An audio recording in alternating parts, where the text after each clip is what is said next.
Hello, everyone. This is JD Calderon, and this is Indy Comics Explained. And yet again, I brought another fantastic guest for us to talk to, another great creator.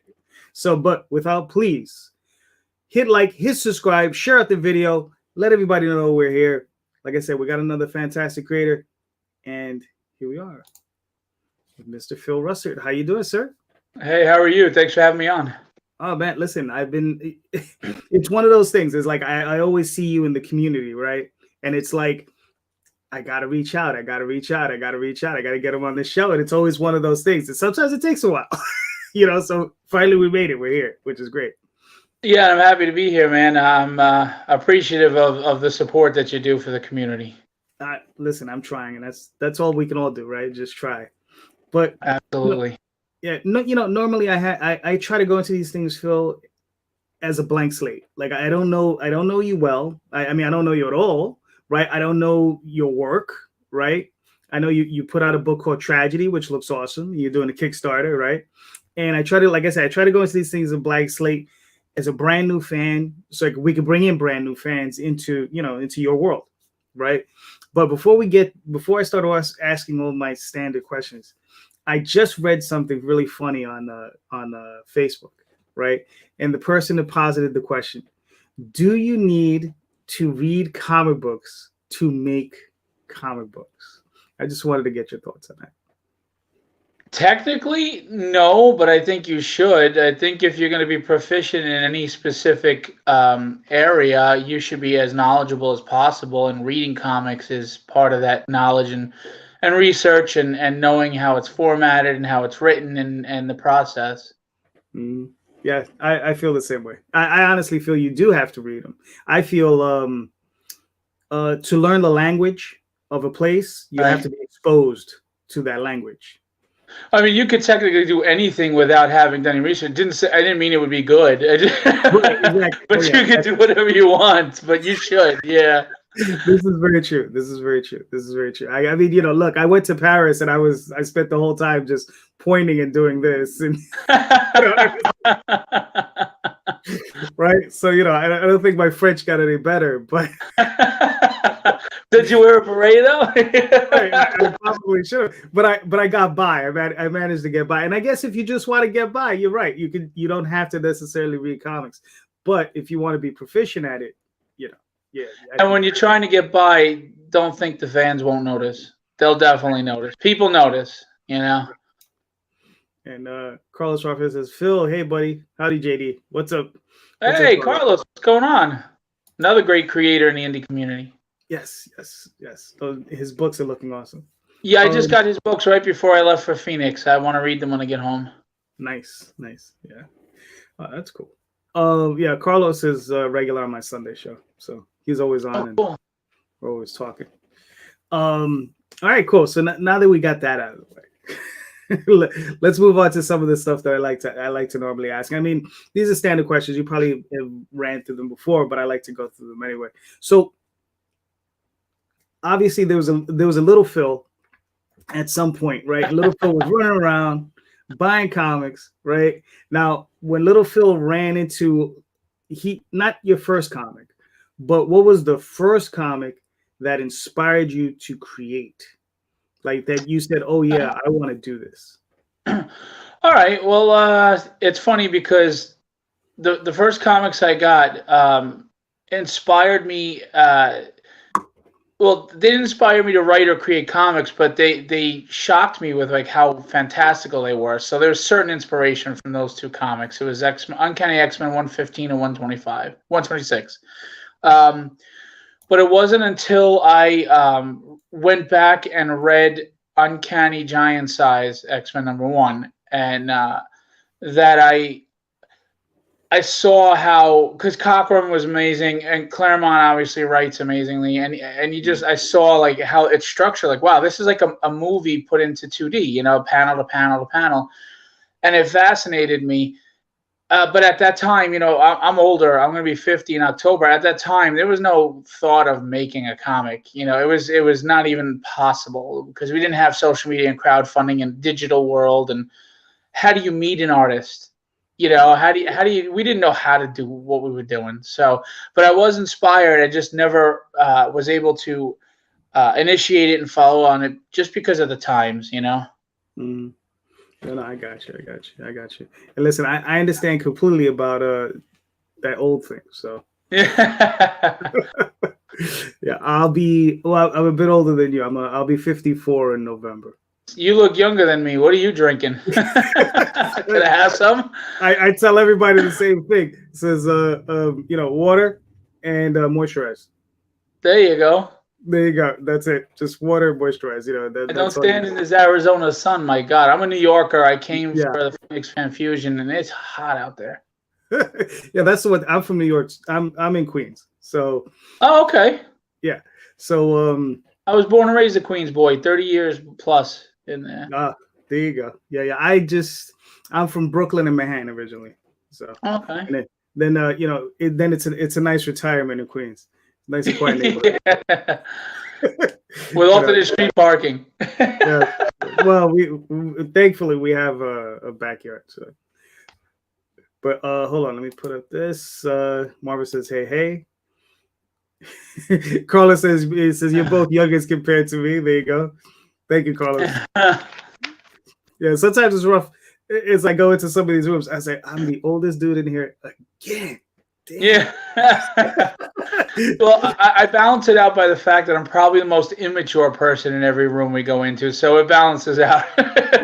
Yeah. This is true. This is true. I work with a lot of young people, and they're like I was like, none of them a few of them read comics and manga, but they don't have the depth that they're like, no, they don't understand how deep it goes. Yeah. Yeah. But so those are all right. Let's get into a little bit of your process, because you're a writer, right? Yeah. So how is it that you're constructing your stories? Are you using like a Marvel style? Are you using a DC style? Are you using like scripts, panel 1, page 1, that sort of thing? Yeah, when I write my scripts, it's kind of an amalgamation of the Marvel way and like a tighter script, because I do like to give artists some free flowing creativity, but once in a while there's maybe an angle I want, or I like to choreograph the fights. Actually, I enjoy that a lot. But I'll do a panel, page 1, panel 1. You give the panel description, and then I get into the dialogue of the characters. Where I leave open for artist interpretation is like, say I'll be doing scripting a fight, and I'll choreograph a page or so. Then I'll say, continue sword fight or whatever for the next 2 pages, and let him whatever panels he wants to do, whatever. I think as a writer, you need to trust your artist.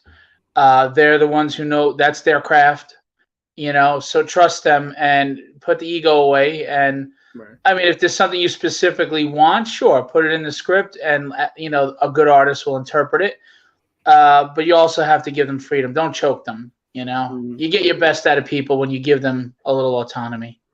Oh yeah, I agree 100%. I work roughly the same way. I just give a very loose script, and it's like, okay, go for it. But it has all the dialogue and it has all the facial expressions and that stuff. Right.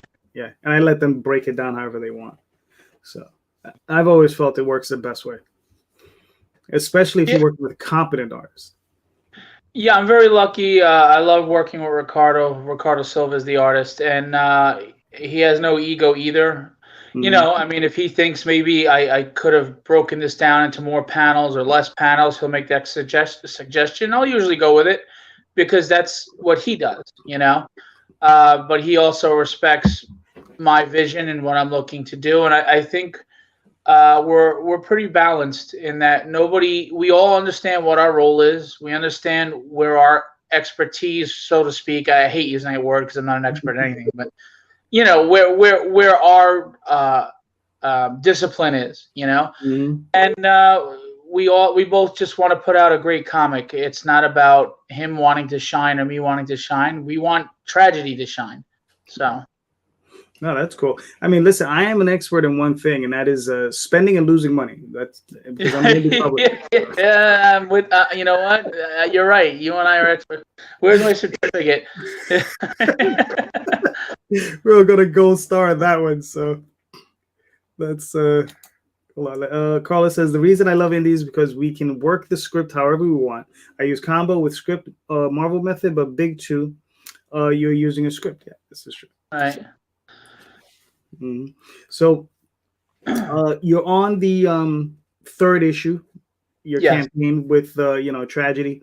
Now, I was going to ask you, like, how many? You're obviously up to third. So, how many more do you expect to run the series? This What is an are you looking at? ongoing series, and I actually have a plan in place for what I'm going to do to try to get out there monthly. But it's an ongoing. I mean, I even wrote 2 scripts on the way to Phoenix. Nice. I'm at issue 23. So Cool. That's good. That's good. yeah. I mean, well, you say you're looking to go monthly. I mean, wow, that's a heavy load. So I mean, how are you planning on bringing that about? Are you going to continue doing Kickstarters? Are you looking to go through Diamond?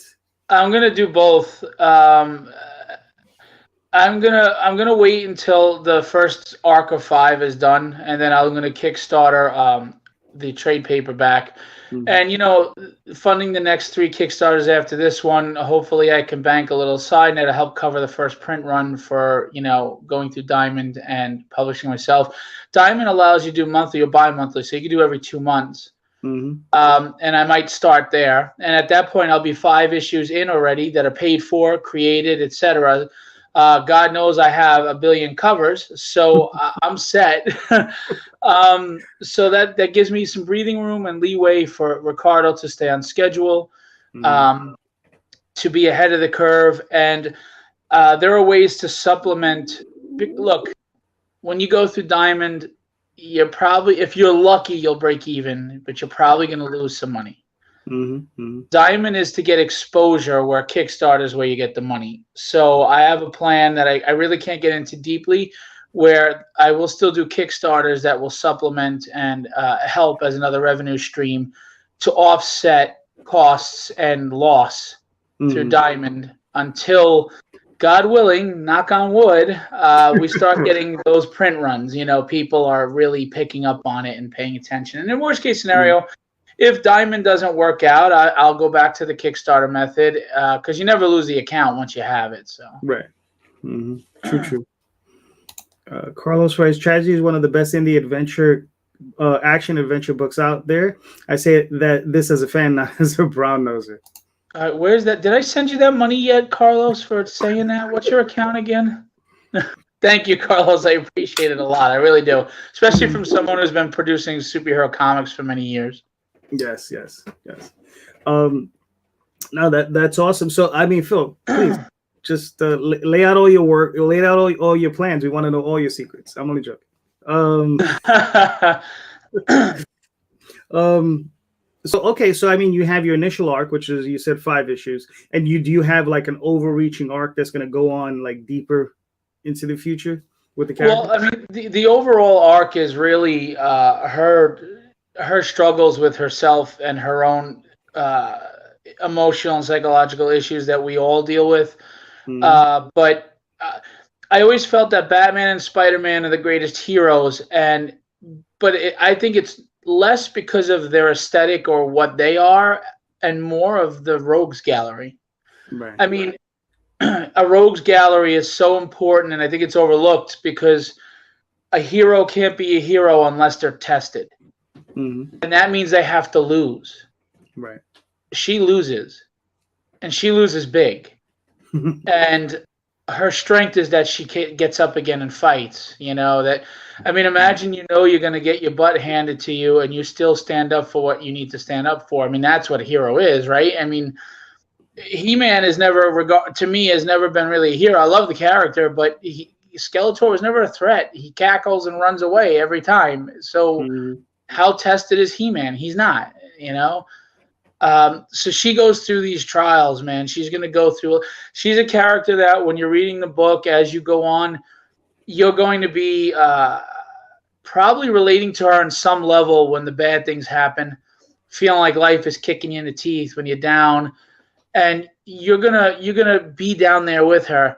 And then when she has her moments of triumph, you're gonna be there cheering with her. I'm a sucker for the Rocky movies and stuff. So because that's what life is, right? It's up and down. One minute we feel like we're on top of the world and we're feeling like things are going great, and then the bottom drops out.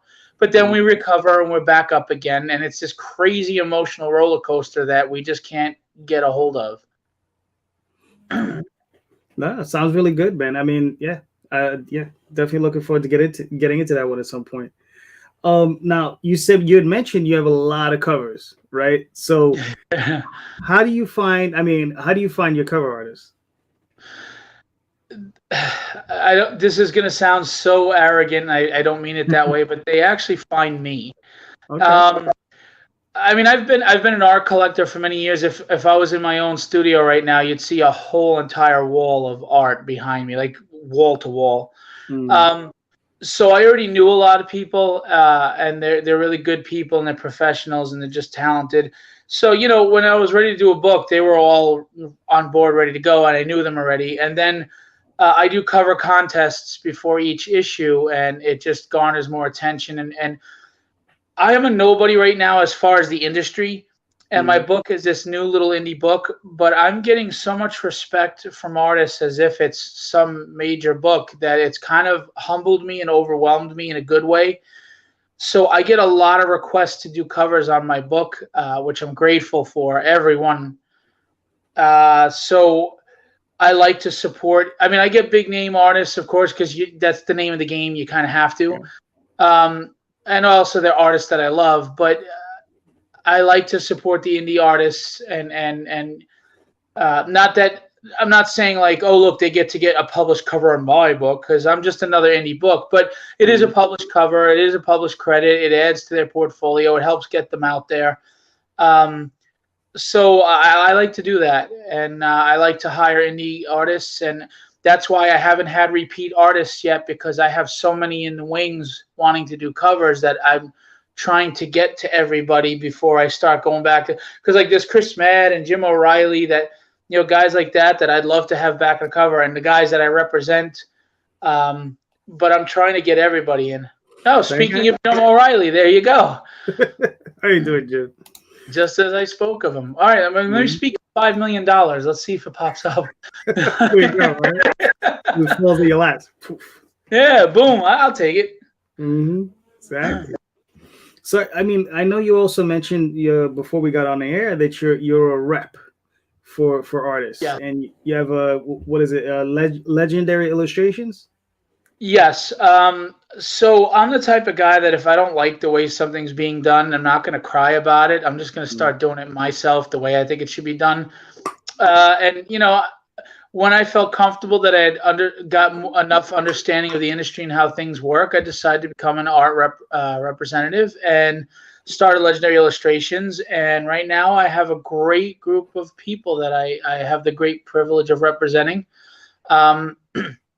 Artists usually just, they want to create, they want to draw. They don't want to do the business and the haggling and the pricing and the rates and handling the money and going back and forth and keeping track, you know. Artists have a reputation of, people say they're flaky. It's not so much flaky as their focus is real, and their love is on drawing. And, especially if you have deadlines, that's very time consuming. You know, an 8 to 12 hour day to get a page penciled and inked. You're not able to take the time to negotiate something else, or the commission, or handle the money and keep track of the money. You know, this person paid half, this person paid full. So I handle all of that for them, and I'm actively seeking work for them, and I try to get them hired and things of that nature. And I'm also thinking outside of the box. Like, we're going to do a Kickstarter of all their sketchbooks pretty soon. We do a live drawing every week that I haven't been able to do last week or this week because I'm away, but and we're always just, we're like a family at this point. They're a great group of human beings first, and talented artists second. So nice. So, how many artists are you repping at the moment?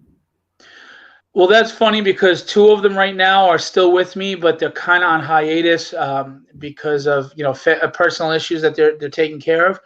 So I believe it's 11. I try not to go. I've unfortunately, I'm fortunate and appreciative that people have reached out to me to rep them, but I've had to turn them away because I feel I'd be doing a disservice if I get too large a quote unquote stable. I'm creating competition in my own home. Right. You know, and for me to have 30 artists, someone's going to be losing out while I'm, because somebody's going to get the work and somebody's not. Right. And it's hard to give 100% when you're managing 30 people and you don't have a staff. So I try to keep it around 10 or 11 just so I can give them the attention they deserve, my best effort. Gotcha. And I mean, are you booking like comic jobs? Or are you booking like conventions? Or are you booking like, I don't know, art shows, that sort of thing? Well, a lot of the people I deal with are overseas, and right now, I mean, like I do book conventions. Alex Sarabia lives in Mexico. He will be doing Baltimore Comic Con with me. Ricardo was going to do New York with me, but unfortunately, circumstances got in the way. So maybe next year. So I do get shows, and I try to get them there. But if they can't be there, I'm selling their art for them at the shows. So it's good for them they're still getting their name and their work out there if they can't make a show and they're home doing, deadlines. I do get them sequential work when it's available. It's hard in the indie community sometimes because budgets, some budgets are not where they need to be, for people. And I understand why, but I did have an artist I got on Vampirella. So I've worked with Dynamite. I had a colorist I got on Vampirella. So, I have the contacts with the larger publishers, but it's a process because they get 100,000 submissions and there's stacks of submissions. Well, now it's digital, it's not physical, but and it could take months for them to even see the work first. So you have to be patient and diligent, and I guess what I would tell every artist is if you submit to Marvel or DC or IDW and you don't hear from them, don't think that they rejected you. They may not have even seen it yet. Right. All you do, send a fresh new set of, every 6 months you should really be having new set sequentials, and just introduce yourself and send it again, but send something new, not the same thing. Right. Oh, that's cool. Now, what do you find, like, are you primarily focusing on the larger companies? I mean, and obviously you said you place people at what is it, Dynamite and what's it, IDW? I didn't place anybody in IDW yet, but I've submitted to all the big companies. Yeah. Gotcha. So I mean, your biggest success is through, I guess, Dynamite. Yeah. Yeah. Okay, cool. That's nice. I mean, have you reached out to Marvel and DC? Have you been having like any successes? I mean, just getting through to the editors, because I know it's a pain in the neck just trying to sometimes even reach out to them. Well, little secret, everybody thinks it's the editors you go to. You need to find the talent agent, because that guy or that woman sends it to all the editors. Right. And I have those contacts. Do I have a good relationship with them? No, but I have their contacts and I've submitted, and it's the long game, I get them. I'm trying to get them work in the industry, in the indie community, just to get sequentials, to get paid. Right. And then, of course, those are samples they can use for the submissions to the large companies. And then, if a large company bites, we go from there. It's a very, very competitive industry. There are thousands and thousands and thousands of artists, and some of them are phenomenally talented. And like I said, these 4 or 5 big publishers, they get 100,000 submissions a year. And you just got to understand that you got to keep plugging, get the work you can get while you can at the fairest rate possible. And if one of them bites, then go for it. But, what people don't understand is you could get a Marvel or DC gig. It's not like it used to be where now you're in and you're always getting work. It doesn't work that way. You're proving yourself on every book you get. It's a constant grind and struggle. So, you're not in just because you got a job. You got to prove yourself again and again and again and again. Wow. Now, do you find the market to be constricting or expanding? Like, do you feel there's more growth in that community, or do you feel it's constricting? Honestly, I feel it's constricting. I feel the publishers are overlooking a lot of talent. I think there's a lot of things going on. I think large publishers, they don't want big names being the selling point anymore, like Silvestri and all of them, because of image. What happened? They want the IP to be the driving force. They want Batman to be in charge, not the writer or the artist. And I think that's shifted a lot. Right. And I think money has shifted. They go overseas a lot because with the exchange rate, they can pay a lesser page rate. And I think it's hard for American artists to survive. Because think about it. Can you live on $150 a day or $200 a day? Because that's how long it takes to do a page. Right. A finished page. And if your page rate even is $250 a day, that's not, in this day and age, to live on that is very difficult. That's why a lot of people are doing multiple books, and they're working 12 or 15-hour days. They're working hard. So I think in that aspect, it's more restricted. But in the indie scene, I think that has opened up. There's kind of a renaissance going right now with Kickstarter, Indiegogo, and there are other platforms that I'm not really familiar with them, but I know that they service the same way, a crowdfunding platform. There's like two others. Well, there's Zoop. What's that? Zoop. Yeah, that's one of them. I don't know the other one. Yeah, I just heard about the other one recently. But I do think in the indie scene it's grown. But the restriction on the indie scene is there's not a lot of money flowing in there, and there's no distribution. Distribution is very hard, and marketing is very hard. Marketing, getting out there is the toughest thing, because the human mind, they're more about a brand trust than they are about the quality of a product. For example, Carlos could put out a really high quality superhero book, but because they don't know Carlos, you're trying to work on gaining their trust to spend their money on you. But if you're Scott Snyder and you put out a book and nobody even knows what the book is about, it could be great, it could be not, they're going to be all over it because Scott Snyder has that track record, that brand, that name. So we're not just struggling to push our IP and our book. We're pushing our own credibility as a publisher, as a creator. Who am I? Right. Who are you that I want to spend $10 on your book? Who are you? And that's the uphill battle that you face in the indie community. Oh, yeah. I mean, I'm amazed that Marvel and DC hasn't run into the portion where they're like, well, you just sign here, and we're not even going to list your name as a credit. I'm waiting for that one to happen. You're just a cog. It's not the same world with the publishers, and everybody knows it except for the publishers. Exactly. Yeah, that's crazy. All right, cool. I'm gonna pull up your campaign, so at least we can talk about that for a little bit.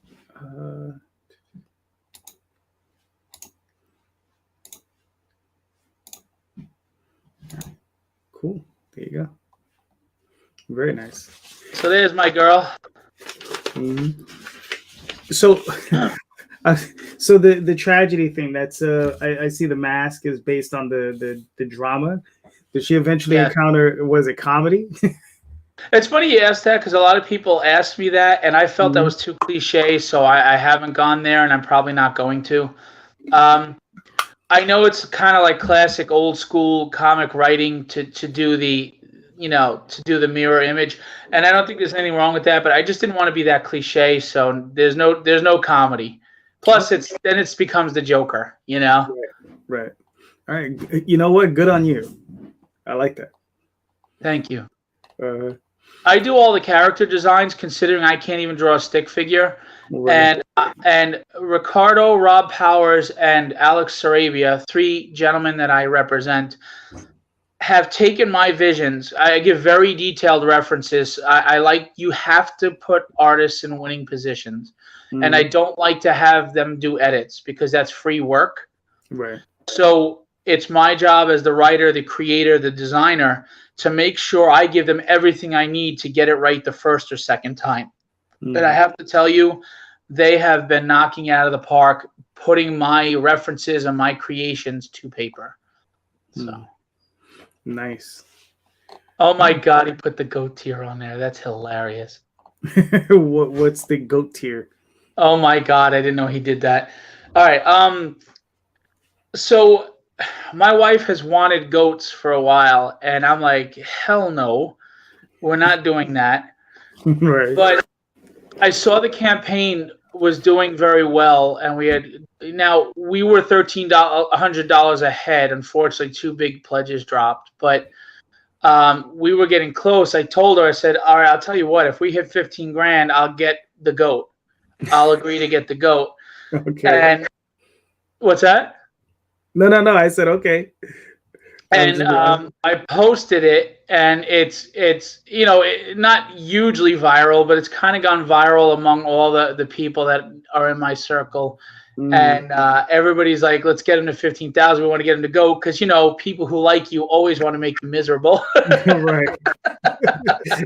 Now, please tell me you're gonna get like a little mini, like those little mini goats, like the No, tiny.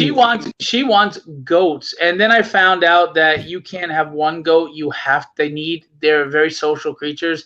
Right. You need to have at least two. So, ay. But honestly, with the two dropouts, I don't see us making 15 grand. So I think I'm safe. Wow, those two guys saved you. Yeah, really. Billy Tucci is a friend of mine. He lives near me, and he was very kind to donate this cover to the campaign. I'm going to be honest with you. I'm very shocked that it's still available. I mean, this is the guy who created She. He's one of the indie legends. This is a guy who did it when there wasn't Kickstarter. So. No, definitely, yeah. Remember Billy from back in the day. What's funny is I have a number of friends who know him personally, and I'm yeah. Yeah. Well, he's a very personable guy. He has a lot of friends. Yeah. No, he's really cool. Well, these guys have grown up. They grew up with him, right, in Queens. So yeah, it's like, I don't know. Do you know John Cebollero?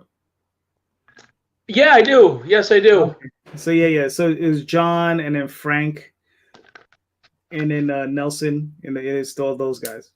So yeah, man, Billy is honestly, genuinely just a good guy, and he's got a positive energy, and people like that about him, and he's got a lot of friends, and he's a good guy. He's done a lot for me. I can't say a bad thing about him. Yeah. So these are all original sketch covers? Yes, that one was sold by Gus Mock. He's a phenomenal artist. If you haven't been following, you should check him out. Gus Mauk. He's on Facebook and Instagram, and he's just so good. And I liked the way he made her playful, because her character, her innocence was stolen from her, like so many of us. Right. And this is who she would have been if her life had gone the way it was supposed to, so to speak, more playful and carefree, And it's a play on that. It's the person she was in the outfit now. It's like both worlds, you know what I mean? So it's really cool. No, it looks incredible. That is Rod Ramos, a Brazilian artist that I represent. That hasn't sold yet. It's 11 by 17. I'm kind of surprised as well. It's fan art. It's original art, but it's just, look at the detail. It's amazing. Yeah, it's gorgeous. This was one of the pledges that was dropped. It was purchased right away by Kenny Calderon, and it was dropped. And I'm actually going to make this a cover for book 4. So I don't sell my original art. If someone picks this up, they're actually going to own the only original cover that I'm selling. Right. So, but Kenny Calderon did a beautiful job. I love the action and the dynamics and the energy in it. It's just a blast. It's so much fun. Yeah. What's funny is Kenny and I share the same last name. I'm wondering if we're cousins. Yeah. Kenny's a great guy with a great mind, and he's just, I can't say enough about him. He's a fantastic human being. Nice. No, yeah, I mean, yeah, we're like Facebook friends. You know what I mean? It's one of those things. We're just like, yeah, get to know him. He's not just a talented artist, but like I said, first and foremost, great human being. All right, that's cool. Yeah, I'll probably have to invite him on the show at some point. Yeah, you should. You really should. I was just talking to Mike DeValfo. Was at the show this weekend. I was hanging out with him, talking to him. He's just a phenomenal talent. He's done work with Zenoscope and Coffin Comics and all of those guys. I believe he worked with Michael Turner's Aspen Comics and stuff too. So he's one of those guys that he's in the indie scene and in the mainstream scene, and he's just phenomenal. Really sweet guy too. No, that's gorgeous. Now, is he doing all the work? Is he like penciling, inking, and coloring, or is he just doing one or the other? February Ferdinand did the colors. A mutual friend introduced me to February because Mike DeBalfo, like Billy, and by the way, they seem to be the two best at drawing women, so there's something to this. They don't want their work inked. So you have to find a penciler that can, a colorist that could go over pencils but can be soft. They like soft colors. So February, what I saw was really good. So I asked him, I said, I do paid samples. Nobody ever works for free with me. I don't believe in free samples. Pay an artist for their work. Yeah. So I told him, I said, look, we'll do a paid sample, but just know that it's a sample. It's a tryout. If we're not, and even though I own the art, it's my decision as the publisher. I like to show respect to the artist. So I told Mike, you have a decision in this too.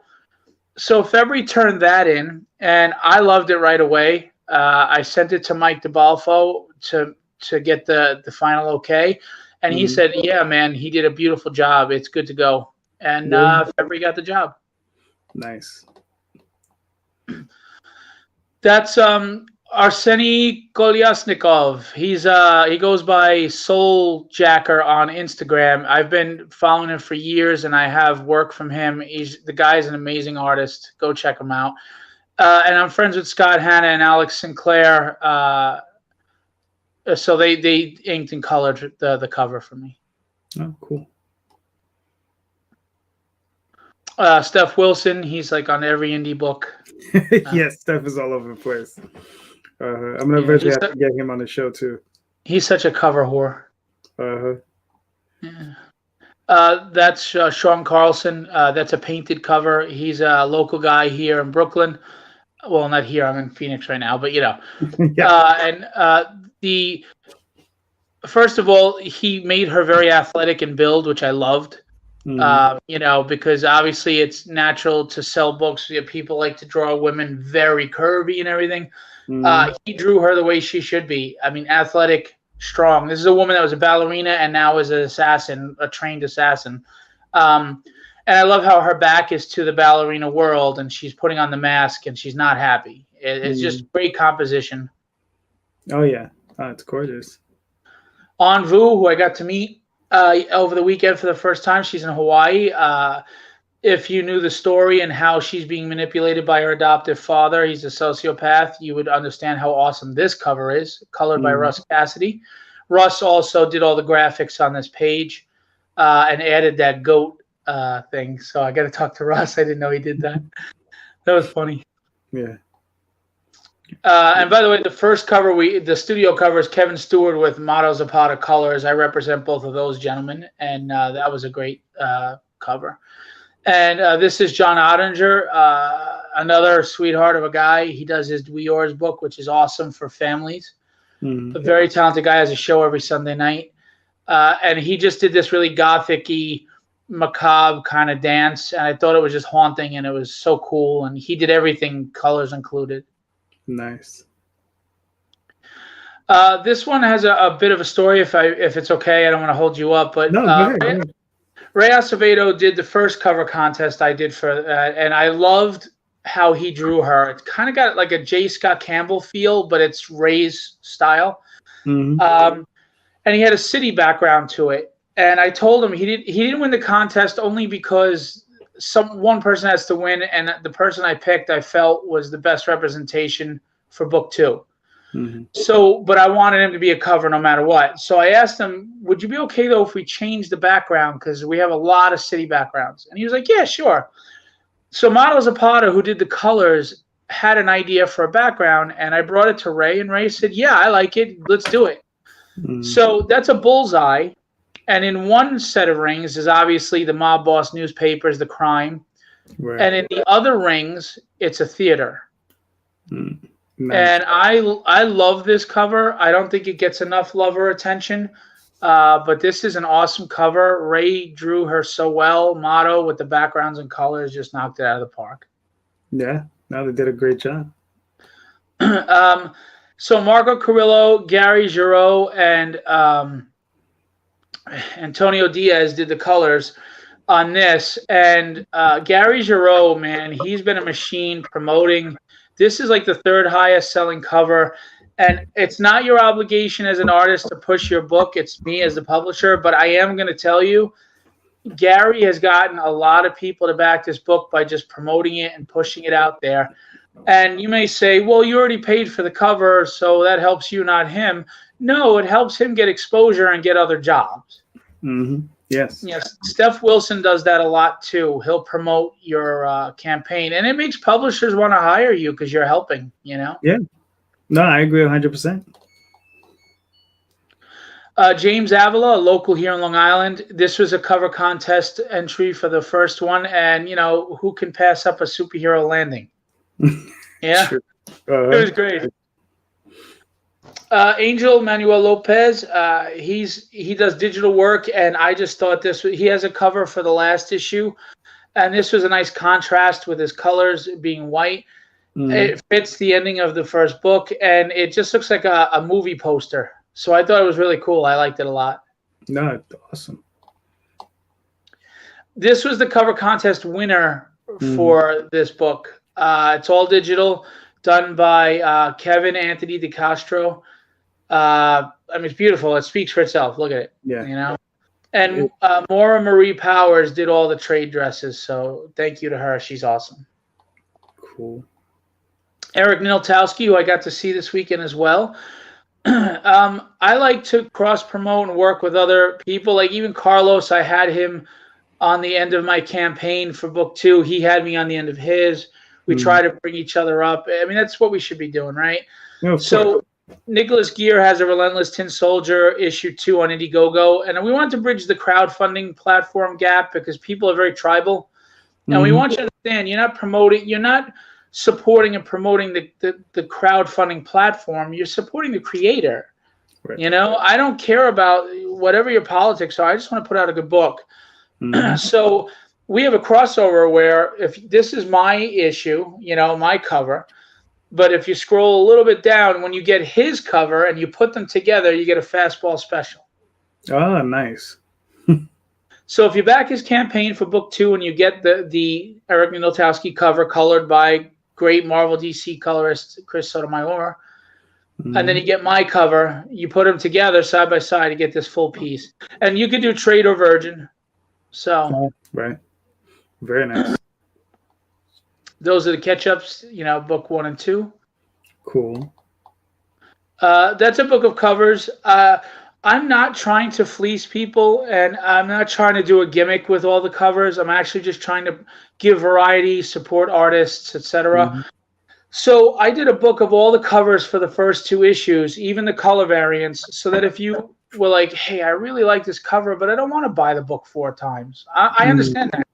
Right. So we did a book of covers. There's like 40 or 50 covers in there by Ian Churchill, Will Spatasio, Larry Stroman, Sean Chen, and then Jim O'Reilly, Chris Mad, Shelby Robertson, Motto Zapata, Rob Powers, Will Clayton. So there's a lot of, great indie people in there, some mainstream people in there, Tyler Kirkham, Al Garza, Brian Kincaid. So you get some beautiful work in there. And the cover itself is a wraparound cover. So nice. Yeah, you can get it in black and white. Or the mystery box went really fast. It was limited to 25. You get the ice blue foil from Mike DeBalfo's cover. They went really fast. No, it looks incredible. You got add-ons. Yeah, I love the original art that's sent to me. So, by the way, that one, I just picked it up from Scott Hanna at the show. And there it is. Oh, I got the original pencils and the inked. Hold on, let me put you up on the... Nice. Yeah, Scott Hanna gave it to me yesterday. Man, anytime you can get legendary Scott Hanna to ink a piece, you got to do it. Oh, yeah, definitely. He's such a great guy, him and his wife. I picked up another piece from Marat Michaels did this one. Sorry. I just did a crossover with Do You Poo by Marat Michaels, and they were show exclusives. We sold all of them except for one set, which I still have, and I have the artist proofs of this is my half. And when you put it together with his, you get a complete cover. He forgot to bring his half, but I'm going to meet him today to pick up the Do You Poo side so I can put the two original pieces together. I'm just having a blast with this. It is so much fun. It is a dream come true. I'm a kid again. And it's because of everybody that backs and pledges that I get to do this, and I can't thank them enough. I mean, all of them. Even if you couldn't pledge money and you just a share, so many people share out a good word. I'm very grateful. No, I mean, the stuff looks incredible. Like, yeah, it's like you said, there's a lot of covers in there. I mean, that is insane. Like, I'm at a point where, you know, my campaign, I have 2. I'm like, you know, I'm like, maybe gonna push it to 3. And I'm like, okay, that's enough for me, you know. But I'm like, yeah, that's a lot of beautiful artwork though, man. I mean, you find a lot of great guys, or a lot of great guys find you. So, you know, that's awesome. Do you want me to play the video? If you're okay with that, I don't know how long you want to run. I don't mean to hold you up. Yeah, no, we're good. Video done by letsdothis.com.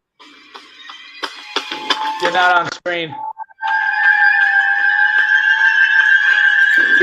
You're not on screen. You're only seeing me. Yeah. There we go.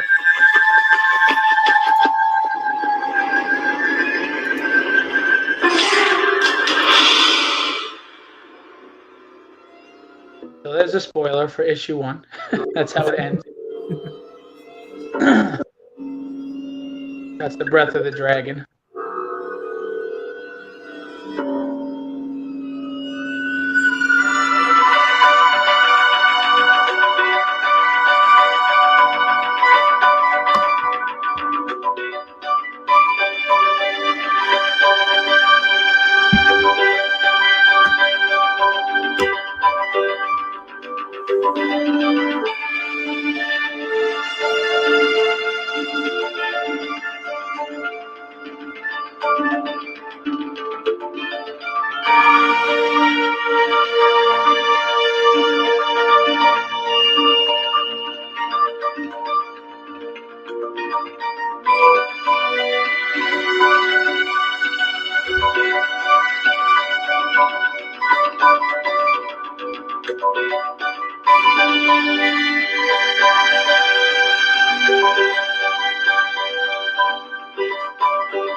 I like to give away stretch goals, so let's get to 12,000 so I can give you something else for free. I like to give back to people. It's a shame. You know, I was trying to keep the end of issue 1 under wraps for a long time, but I'm on issue 3 now. You kind of at some point have to give them more content. So as you see, there's a shocking ending. It surprised everybody. And it makes me laugh because Sean Chen comes up to me in the middle of one of my own conventions that I run. Right. And there's people all around us that just bought my book. And he goes, "You killed off your protagonist at the end of issue 1. That was really ballsy." And I'm like, "Sean, shush." I, as you can see, she's not dead. That it gets all explained, of course. But I tease the reader in book 2. She's not in the book at all until the very last page. So you don't even know. Like, I don't give you an answer. And I've been told that it was great writing and frustrating at the same time. Right. This is the long game. Look, if people with short attention spans like just short self-contained stories, I say still give it a try, but maybe it's not for you.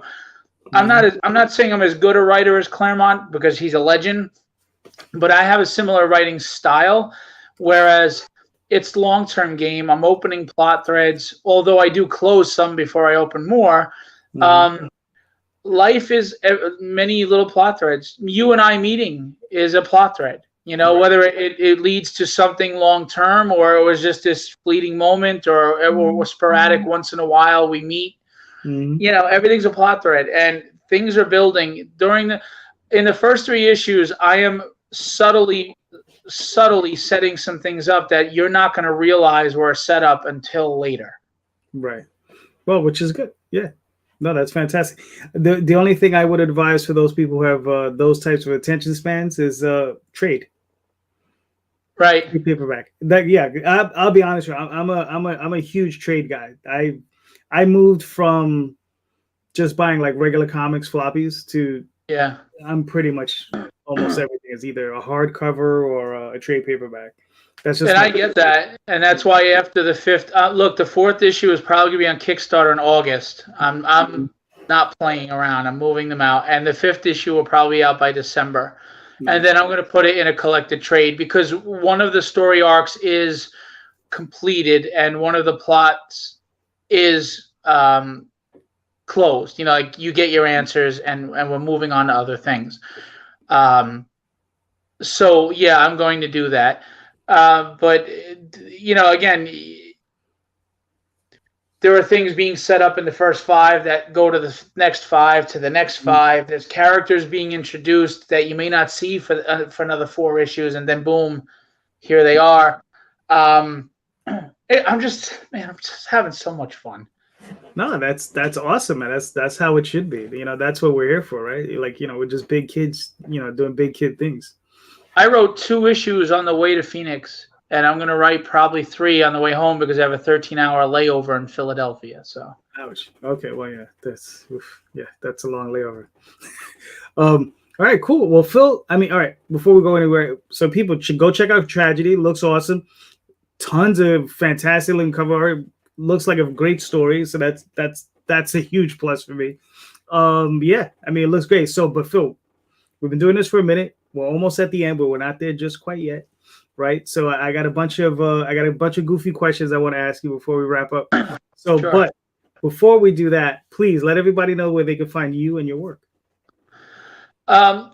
Because Facebook tries to silence business pages, etc., I work mostly off of my personal page on Facebook, which is Phillip Russertt. Philip, Phillip Russertt.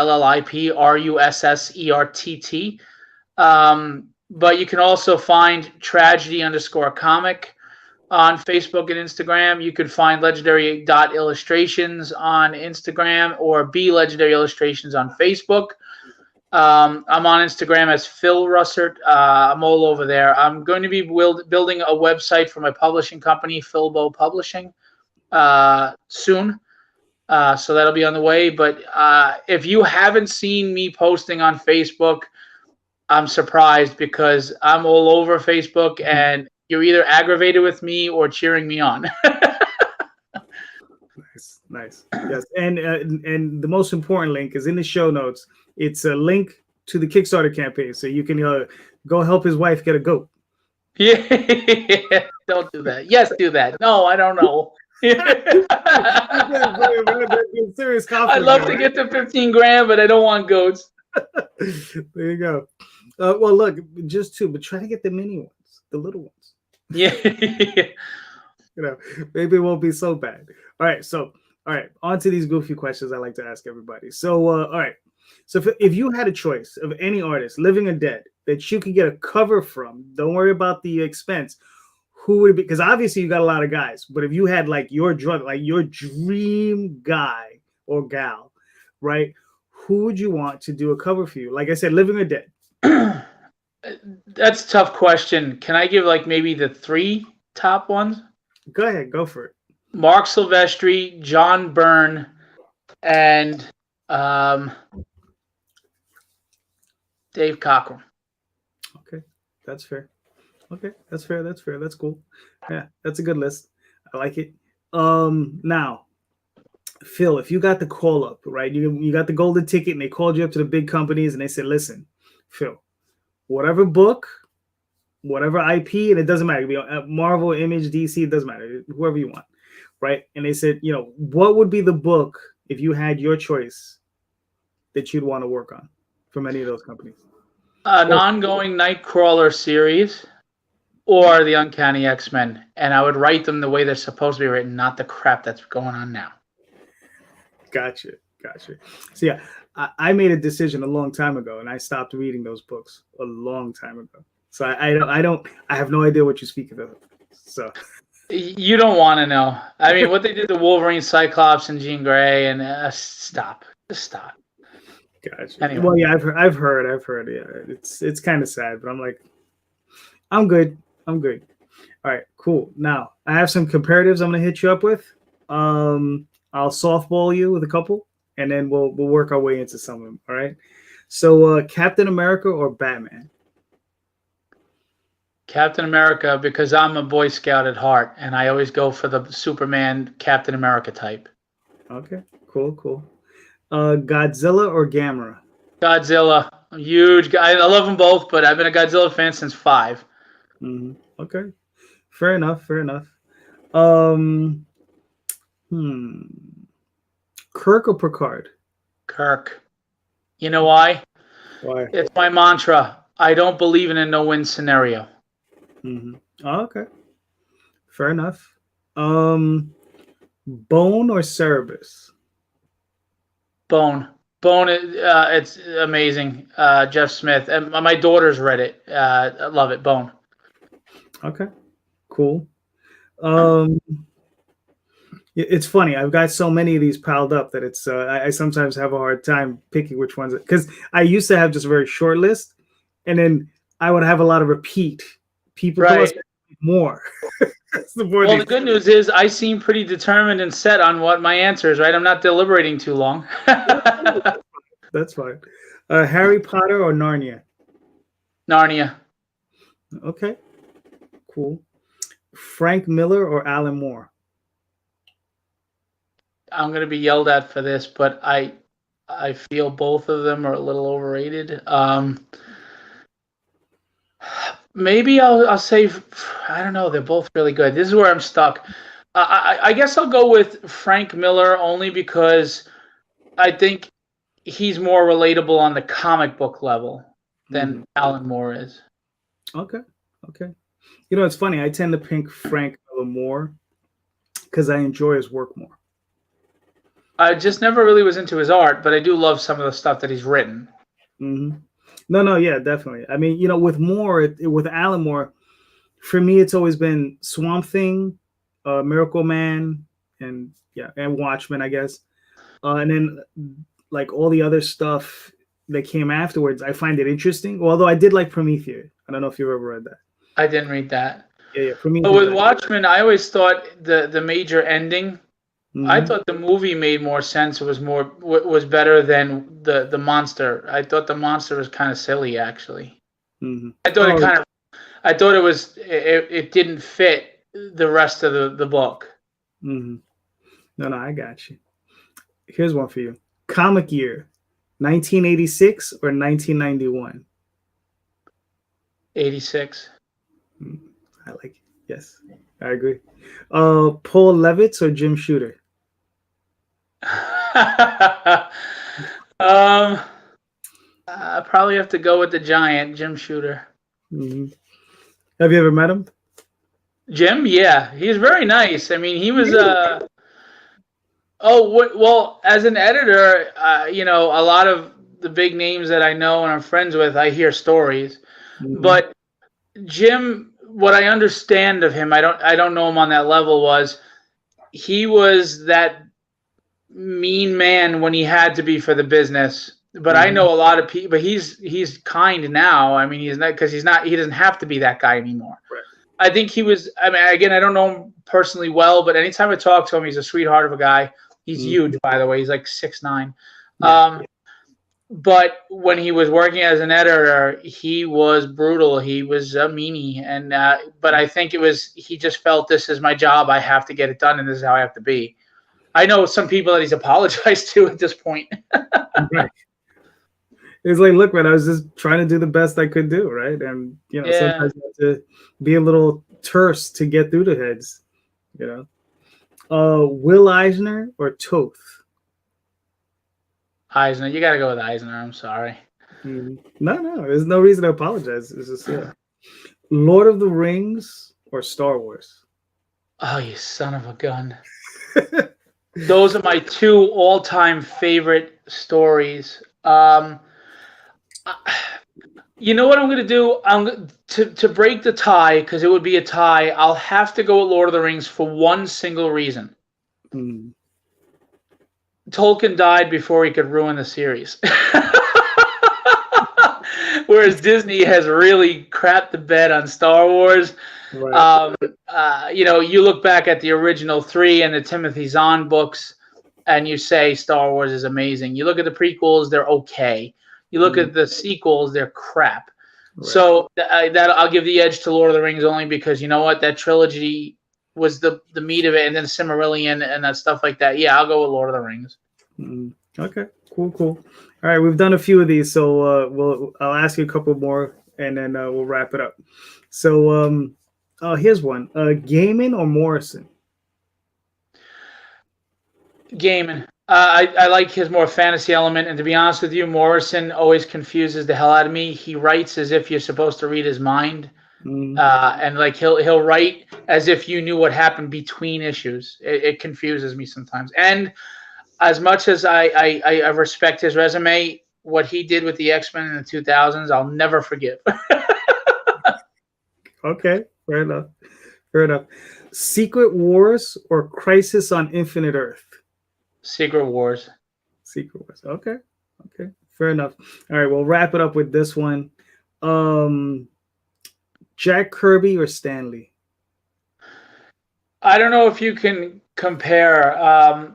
Stan Lee gets a lot of crap now for things, but Stan Lee is why all these artists have a job, because he took something that was about to die and he reinvented it. Could he have done it alone without Kirby? No, but he did have the drive to start it all. But they're two different disciplines. One was a writer. Was Stan Lee a great writer? Honestly, no. Was he a great character, like plot developer? Yes. I say they both deserve the top spot equally. I can't decide. All right, no, that's fair. It's a tough one. It's like, it's one of those things. All right. So Phil, we made it to the end, man. It was awesome. Thank you for coming on. I mean, like I said, everybody, please, in the show notes, go check out Tragedy. It's currently on Kickstarter. It's you have what, 3 more days? Yeah. All right, cool. So you got 3 more days. Go check it out. Awesome looking book. Sounds great. Beautiful artwork. And Phil, is there anything you want to leave the fans with? I just want to say, with the utmost sincerity, I know there are a lot of Kickstarters out there, and I know people are working jobs that maybe they're not happy with, and they don't make a ton of money. And I'm asking you to back my book. All I'm going to tell you is I understand those choices. I understand you're working at, that's that hour of work you're doing just to get a book or whatever. And I promise you, you won't be disappointed if you put your trust in me and what I'm doing. And that if you're investing in me, I'm investing in you. It's top quality paper, top quality art. It's a professional done book. It's a well-written story. Even Howard Mackey says it's a good story. So it's well-written. So just, I know you may not know my name or the book, but I don't think you'll be disappointed. Give it a try. Please invest in me, and I promise you won't be disappointed. And lastly, just thank you to everyone who has been supportive, who keep coming back, and who have just been amazing in allowing me to do something I always wanted to do in my almost 50 years on this earth. And thanks to all of them, the 226 backers and growing right now, I get to just be a kid again and have fun and create. And the last thing I'm going to say, I know I'm keeping you, is my entire life was built on frustration, and it was always feeling like I hadn't met my potential. And I found it in writing, and I found it in this. And if it wasn't for everybody that buys this book, I would have never found it. So I just sincerely thank you to all of you for everything you've given me. And I hope that you feel that I've given it back. Nice. That's it. All right, cool. Thank you, Phil. I mean, this was awesome. Obviously we'll get together again at some point in the future.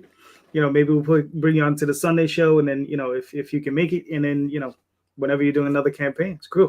But like I said, please check out the show notes. Go check out his campaign. Share and subscribe. And like I said, it's like he said, if you can't back, at least share. At least that way, that message is getting out there. So thank you so much, everybody, for being here. Thank you, Phil. And Thank you. I'll be seeing everybody real soon. Take care.